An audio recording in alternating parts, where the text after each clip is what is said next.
Hello friends, எல்லாருமே எப்படி இருக்கீங்க? இன்றைக்கி வீடியோ நம்ம பார்க்க போகிறது ஜஸ்ட் 3 நிமிஷத்தில் உங்களை எந்த அளவுக்கு ஒரு நபர் வெறுத்துட்டு போனாலோ அவங்களே உங்களை தேடி வந்து பேசக்கூடிய மோஸ்ட் சக்ஸஸ்ஃபுல் அண்ட் ஈஸி மெத்தடை பற்றி நம்ம பார்க்க போகிறோம். ஜஸ்ட் ஒரு ஆடியோ கேட்கக்கூடிய ஒரு மெத்தடை தான் நம்ம பார்க்க போகிறோம் இந்த வீடியோவில். அதுக்கு முன்னாடி வந்து பார்த்தீங்கன்னா இன்றைக்கி எனக்கு ஒருத்தர் வந்து பார்த்தீங்கன்னா மெசேஜ் பண்ணியிருந்தாரு. அந்த பையன்கிட்ட கேட்ட கேள்வி என்னன்னு கேட்டிங்கன்னா, நான் வந்து இப்போ தான் படித்து முடிச்சிருக்கேன், எனக்கு ஏதாவது கரியருக்கு ஏதாவது ஒரு நல்ல சஜஷன் கொடுக்க முடியுமா, அதுக்கு ஏதாவது நீங்கள் கிளாஸ் எடுக்க முடியுமான்னு சொல்லி கேட்டார். நான் சொன்னேன், சரி ஓகேப்பா, நான் உனக்காக இன்னைக்கு வீடியோவில் கண்டிப்பாக நான் இதை பற்றி சொல்கிறேன் அப்படின்னு சொல்லியிருந்தேன். பிகாஸ் நம்ம வீடியோ பார்க்கக்கூடிய நிறைய பேர் வந்து பார்த்தீங்கன்னா யங்ஸ்டராக இருக்கீங்க. உங்களோட லைஃப்பில் வந்து பார்த்தீங்கன்னா ஒரு சரியான பாத் எதில் போகணும், நம்ம வாழ்க்கையை எப்படி போனால் நம்ம வாழ்க்கை நல்லாயிருக்கும், நம்ம பிஸ்னஸ் பண்ணலாமா, இல்லை நம்ம வந்து பார்த்திங்கன்னா வேலைக்கு போகலாமா, இல்லை எந்த மாதிரியான வேலைக்கு போகலாம், இல்லை என்ன மாதிரியான பிஸ்னஸ் பண்ணலாம் அப்படின்னு ஒரு குழப்பத்திலே இருக்கிறீங்க. ஸோ உங்களுக்கு வந்து பார்த்திங்கன்னா நான் ஃபஸ்ட்டு ஒரு 5 மினிட்ஸ் நான் உங்களுக்காக எடுத்துக்கிறேன். ஏன்னா நிறைய யங்ஸ்டர் பார்க்கனால கண்டிப்பாக உங்களுக்கு வந்து பார்த்திங்கன்னா இப்போ நான் சொல்லக்கூடிய விஷயம் ரொம்ப ரொம்ப ஹெல்ப்ஃபுல்லாக இருக்கும்.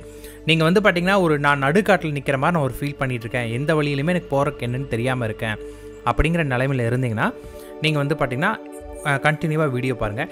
இல்லை எனக்கு நீங்கள் கொடுத்த கண்டென்ட்டுக்காக தான் நான் பார்க்குறேன்னா ஸ்கிப் பண்ணிவிட்டு நேராக நீங்கள் அதை பார்க்க ஆரம்பிச்சுக்கலாம், தப்பு இல்லை. முதல்ல வந்து பார்த்திங்கன்னா கரியரில் நீங்கள் பெஸ்ட்டாக ஜெயிக்கிறதுக்கு ஒரு வழி சொல்கிறேன். நீங்கள் ஜாப்பனீஸில் வந்து இக்ககாய் அப்படின்ற ஒரு வேர்ட்ஸ் ஒன்று இருக்குது, அது எத்தனை பேருக்கு தெரியும் தெரியல. அதுக்கான அர்த்தம் என்ன அப்படின்னு கேட்டிங்கன்னா, நீங்கள் எந்த வேலை செய்கிறீங்களோ, நீங்கள் என்ன பண்ணும்போது உங்களுக்கு டைமு போகிறதே தெரியாமல் அந்த வேலையை நீங்கள் தொடர்ந்து பண்ணிகிட்டு இருக்கிறீங்களோ, அல்லது அதோட கஷ்டம் எவ்வளவு கஷ்டமான வேலையாக இருந்தாலுமே அதை நீங்கள் சந்தோஷமான மனநிலையோடு அதை நீங்கள் பண்ணக்கூடிய நிலையில் இருந்தீங்கன்னா அதுதான் இக்ககாய், அதுதான் உங்களோட கரியருக்கான ஒரு வழி. நீங்கள் வந்து பார்த்தீங்கன்னா அப்படி ஒரு விஷயத்தை நீங்கள் கண்டுபிடிங்க, உங்களுக்கான இக்ககாய் எதுன்னு. உடனே நீங்கள் சொல்லலாம், நான் வீடியோ கேம் விளையாடுறப்ப தான் நான் வந்து டைம் போகிறதே எனக்கு தெரியாதுங்க, படம் பார்க்கும்போது தான் எனக்கு அந்த மாதிரி இருக்குங்க அப்படின்னு. ஏன்னா இதெல்லாம் டைம் கன்ஃபியூஷன் வேறு. ஸோ நீங்கள் டைமை வந்து பார்த்தீங்கன்னா வேஸ்ட் பண்ணுற விஷயங்கள் கிடையாது. உங்கள் கரியருக்கு பில்ட் பண்ணக்கூடிய ஒரு விஷயம் எதுன்னு கண்டுபிடிங்க, அதில் நீங்கள் உங்கள் டைமை ஸ்பெண்ட் பண்ணிங்கன்னா அது ஓரியன்டாக நீங்கள் ஜாபோ இல்லை அது ஓரியன்டாக பிஸ்னஸோ நீங்கள் பண்ணிங்கன்னா உங்கள் வாழ்க்கை நல்லாயிருக்கும். அடுத்தவங்களை பொறுத்தளவுக்கு அது வீண் வேலை அப்படின்னு நினைக்கலாம். என்னடா இதெல்லாம் ஒரு பிஸ்னஸ்ன்னு பண்ணுறியா, இதெல்லாம் ஒரு ஜாப், இதுக்கு போய் முக்கியத்துவம் கொடுக்குறேன்னு அடுத்தவங்க 1000 சொல்லட்டும், நீங்கள் அதை காதிலே வாங்காதீங்க. பிகாஸ் உங்களுக்கு என்ன தோணுதோ அதை நீங்கள் பண்ணுங்கள். சிம்பிள் எக்ஸாம்பிள், ஒரு பாபாஜி ஒரு வடை விற்கிற ஆள் மாதத்துக்கு 75 லட்ச ரூபா டேர்ன் ஓவர் பண்ணுறாரு. ஒரு வடை விற்றே மாதத்துக்கு 75 லட்சம் சம்பாதிக்கும் போது நம்ம என்ன பண்ணாலும் ஜெயிச்சிடலாம். ஸோ அதை பற்றி நீங்கள் கவலையப்படாதீங்க. உங்களுக்கு பிடிச்ச விஷயம், அந்த வேலை எவ்வளவு கஷ்டமாக இருந்தாலுமே நீங்கள் விரும்பி செய்யக்கூடிய எதுவாக இருந்தாலும், எனக்கு படம் வரைய ரொம்ப பிடிக்குங்களா, அப்போ அதில் ஃபோக்கஸ் பண்ணுங்கள், அதில் நீங்கள் ஜெயிப்பீங்க. அந்த மாதிரி உங்களுக்கு எது ரொம்ப பிடிக்குமோ அதில் மட்டும் கவனம் செலுத்துங்க, அந்த வழியை நோக்கி போங்க. அப்படி நீங்கள் போனீங்கன்னா நீங்கள் திரும்பி பார்க்கும்போது உங்களுக்கு ஒரு சாட்டிஸ்ஃபேக்ஷன் இருக்கும். நிறைய பேர் வந்து பார்த்திங்கன்னா அவங்களுக்கு பிடிக்காத வேலை பணத்துக்காக குடும்பத்துக்காக பண்ணுவாங்க. திரும்பி பார்க்கும்போது அவங்களோட லட்சியங்கள் எல்லாத்தையுமே விட்டுட்டு நம்ம இது பண்ணாமல் இருந்திருக்கலாமே அப்படிங்கிற ஒரு நிலை வரும். உங்களுக்கு அந்த நிலைமை வராது. உங்களுக்கு பிடிச்சதில் டைம் ஸ்பெண்ட் பண்ணுங்கள், நீங்கள் அதில் நம்பர் 1 வருவீங்க, ஜெயிப்பீங்க. All the best. ஸோ இதான் இக்ககாய். இதை கரெக்டாக யூட்டிலைஸ் பண்ண அத்தனை பேருமே வாழ்க்கையில் வந்து பார்த்திங்கன்னா ஒரு ஃபுல்ஃபில்லான லைஃபாக வாழ்ந்துருக்காங்க. ஸோ யங்ஸ்டராக இருக்கீங்க, வாழ்க்கையில் இப்போ தான் முதல் படி எடுத்து வைக்க போகிறேன், நான் என்ன பண்ணுறது தெரியாமல் இருக்கிறேன் அப்படிங்கிறவங்களுக்கு இது ரொம்ப யூஸ்ஃபுல். படிச்சுட்டு இருக்கிறீங்கன்னா உங்களுக்கு ரொம்ப யூஸ்ஃபுல்லாக இருக்கும். உங்களுக்கு பிடிச்ச விஷயம் செய்யுங்க, டைம் வேஸ்ட் பண்ணாதீங்க. உங்களுக்கு என்ன பிடிக்கும் அப்படிங்கிறத கண்டுபிடிங்க, ஏன்னா அதுதான் ரொம்ப முக்கியமான விஷயம். அதில் உங்கள் நேரத்தை செலவு பண்ணுங்கள், நீங்கள் ஜெயிச்சிருவீங்க. மொபைல், கொஞ்சம் கம்ப்யூட்டர் இதெல்லாம் அப்படியே தூரமாக தள்ளி வச்சுட்டு நீங்கள் வந்து பார்த்திங்கன்னா இந்த மாதிரியான விஷயத்துக்கு டைம் ஸ்பெண்ட் பண்ணுங்கள், லைஃப்பில் முன்னேறுவீங்க. இன்றைக்கி நம்ம பார்க்க போகிறது என்ன அப்படின்னு கேட்டிங்கன்னா, ஜஸ்ட் ஒரு 3 நிமிஷத்தில் இந்த ஆடியோ கேட்டிங்கன்னா உங்களை வெறுத்து போனவங்க எவ்வளோ தூரத்தில் இருந்தாலும் நம்மளை தேடி வருவாங்க அப்படிங்கிற ஒரு மெத்தடை பற்றி நம்ம பார்க்க போகிறோம். இந்த மெத்தட் வந்து பார்த்திங்கன்னா ரொம்ப சிம்பிளான மெத்தட், யார் வேணாலும் பண்ணலாம். இதுக்கு நீங்கள் என்ன பண்ணணும் அப்படின்னு கேட்டிங்கன்னா, முதல்ல நீங்கள் பிரிஞ்ச நபரை நினைத்து நீங்கள் ரொம்ப ஃபீல் பண்ணிட்டு இருக்கிறீங்க, அவங்க இல்லாமல் உங்களால் வாழ முடியலை அப்படிங்கிற ஒரு நிலையில் இருந்தீங்கன்னா முதல்ல எதனால அவங்க உங்களை விட்டு போனாங்க, என்ன காரணம் அப்படிங்கிறத கண்டுபிடிங்க. அதாவது நீங்கள் வந்து இல்லை இதனால தான் போனாங்க அதனால தான் போனாங்க அப்படின்னு நீங்களா ஒன்று நினைக்காம முதல்ல நல்லா யோசிங்க. நீங்கள் என்னென்ன தப்பு பண்ணீங்க, என்ன நடந்துச்சு, அவங்க எடுத்தோன்னே போயிட்டாங்களா, இல்லை உங்களுக்கு நிறைய நாள் சொல்லி பார்த்து நீங்கள் திருந்த மாட்டேன் அப்படின்னு தெரிஞ்ச பிறகு போனாங்களா அப்படிங்கிற எல்லா விஷயங்களையும் தெரிஞ்ச பிறகு வேறு வழி இல்லை அப்படிங்கிறனால தான் அவங்க போயிருக்காங்கன்னா ஏன் போனாங்க, அப்போ நீங்கள் என்ன தப்பு பண்ணீங்க அப்படிங்கிறத பார்த்து முதல்ல அதை சரி பண்ணுங்கள். அதை சரி பண்ண பிறகு இப்போ உங்கள் லைஃப்பில் வேறு யாரும் இல்லை அப்படிங்கிறதை கன்ஃபார்ம் பண்ணிக்கோங்க.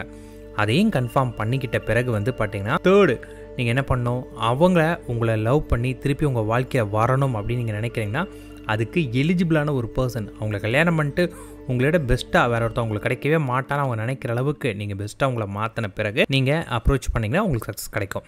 கூட அதே நேரத்தில் இப்போ நான் சொல்லக்கூடிய மெத்தடும் பண்ணுங்கள். இதுக்கு நீங்கள் என்ன பண்ணணும் அப்படின்னு கேட்டிங்கன்னா, முதல்ல மோஸ்ட் ப்ராபர்லி வந்து பார்த்தீங்கன்னா பையனும் பொண்ணும் அதிகமாக ஒரு இடத்துல சந்திப்பீங்க. அந்த இடம் வந்து பார்த்தீங்கன்னா உங்களோட ஃபேவரட் ஸ்பாட்டாக இருக்கும். அந்த இடத்துக்கு முதல்ல போங்க. அந்த ஃபேவரட் ஸ்பாட்டில் போய் அமைதியாக உட்காருங்க.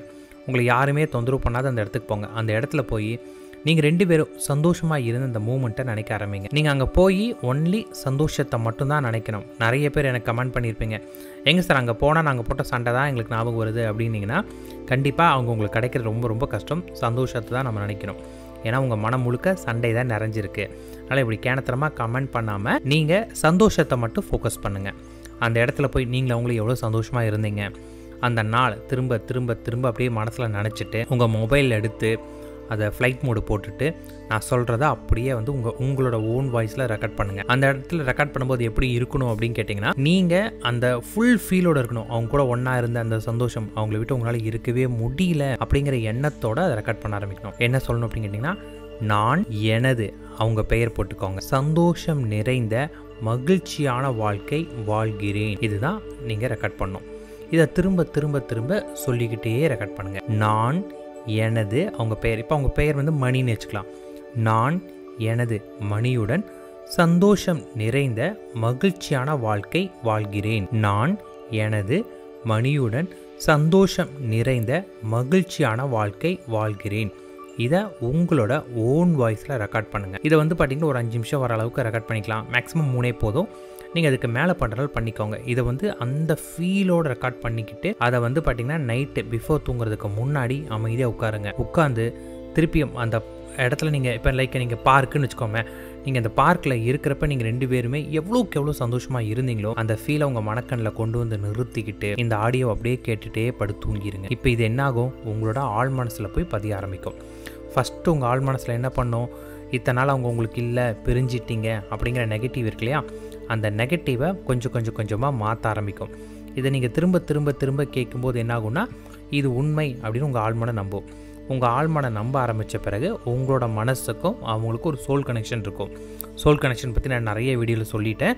ஸோ அதனால் நான் சொல்கிறேன், உங்கள் மனசுக்கும் அவங்களுக்கு மனசுக்கு சோல் கனெக்ஷனால் அவங்களுக்கும் இந்த எண்ணங்கள் வர ஆரம்பிக்கும். உங்களை பற்றி நினைக்க ஆரம்பிப்பாங்க. அப்போ அவங்களுக்கு எவ்வளோ கோபமாக இருந்தாலும் எந்த அளவுக்கு வெறுப்பாக இருந்தாலும் அவங்க உங்களை தேடி வருவாங்க. அவங்க உங்களை தேடி வராட்டி நீங்கள் போகும்போது இன்கேஸ் ஈகோ பர்சனாக இருந்தால் நீங்கள் அவங்கள தேடி போகும்போது அவங்க உங்களை அக்செப்ட் பண்ணுவாங்க. ஆனால் அந்த நேரத்தில் இப்போ நீங்கள் பண்ண தவறுகள் எதுவுமே மாற்றிக்காமல் அவங்க உங்களை ஏன் விட்டுட்டு போனாங்களோ நீங்கள் அப்பையும் அதே போல் தான் இருந்தீங்க அப்படின்னா திருப்பி போயிடுவாங்க. அதனால தான் முதல்ல அதை கரெக்ட் பண்ணுங்கள் அப்படின்னு நான் சொன்னது. எல்லாமே கரெக்டாகி அவங்க விரும்பக்கூடிய ஒரு நபராக நீங்கள் இருக்கிறப்ப நிச்சயமாக அந்த நேரத்தில் அவங்க உங்களை விட்டு போக மாட்டாங்க. நம்ம லைஃப்பில் நம்ம நினைக்கக்கூடியது எப்போ வேணாலும் நடக்கலாம். அதுக்கு நம்ம காத்துட்ருக்கணும். So all the best. நான் சொன்ன இக்காயும் ட்ரை பண்ணுங்கள். இது உங்கள் லைஃபுக்கு நல்லது. All the best friends.